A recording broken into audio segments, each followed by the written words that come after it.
Hey you radiated recluses, and welcome to the Lucid Nightmare. I'm your host as always, Jay Shatzer, and today I have a fabulous Cold War epic. It is the disaster masterpiece by Nicholas Meyer. It's his 1983 effort. It is The Day After. And guys, this one is all kinds of nuclear fun. Let's dive into this atomic madness. Here is The Day After. The Day After is a tremendously dire nuclear disaster film, which thrives in its Cold War-era tensions and extremely thought-provoking elements, in order to make one hell of a disturbing flick. Lensed in an unbelievably authentic light, the production unsettles to the max as it plunges us headlong into an apocalyptic nightmare filled with death, destruction, and radiated frights. As far as nuclear scare films go, The Day After is a hauntingly graphic made-for-TV movie, which truly excels in its unabashed material and doom and gloom mindset. The film follows a diverse group of Americans living in the Kansas City area as they go about their daily routines. That is until a series of atomic bombs are dropped onto the United States, resulting from a Cold War standoff between the Soviet Union that has just turned literally hot.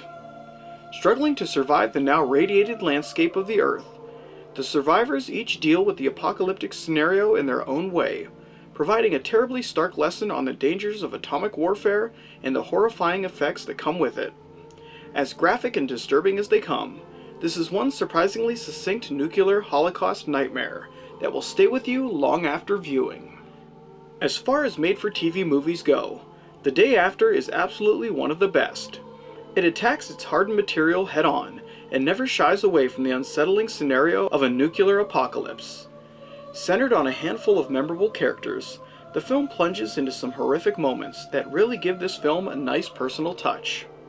The standouts of the production are Jason Robards as Dr. Russell Oakes, a diligent doctor who finds himself extremely overwhelmed with radiated patients. Jo Beth Williams as Nancy Bauer, resident nurse and constant optimist at the end of the world. Steve Guttenberg as Stephen Klein, a young college student who stumbles onto a family trapped in the basement of their farmhouse. John Lithgow as Joe Huxley, a desperate college professor trapped with his students at the university. And Amy Madigan as Allison Ransom, the pregnant mother-to-be who is primed to give birth during the apocalypse. Each of these actors do a great job in bringing a personal feel to this overwhelmingly dire film, with Jason Robards taking on most of the heavy lifting in the emotional arc of the story. In a sense, he's the central focus of the film for the most part, as we spend a great deal of time following his trials and tribulations amongst such devastating chaos. Speaking of chaos, the tonal pitch of the film is off-the-wall chaotic, as it presents a heightened sense of hysteria that truly has to be seen to be believed.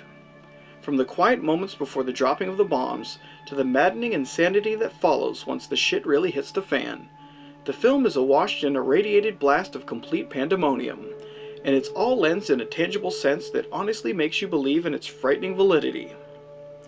The overall scope of the film is rather impressive, and director Nicholas Meyer and crew do a tremendous job in throwing us into the thick of it, which really allows us to experience the horrors of a nuclear holocaust firsthand.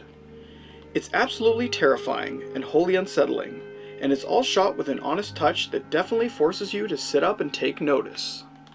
When it comes to disturbing movie fare, The Day After is most certainly at the top of the pack.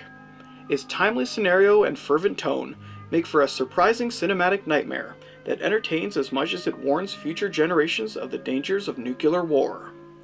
Dire to the very last drop and extremely saddening, this is one made-for-TV movie that truly takes you on an emotional roller coaster, as it pushes the boundaries of horrific sights and unsettling moments.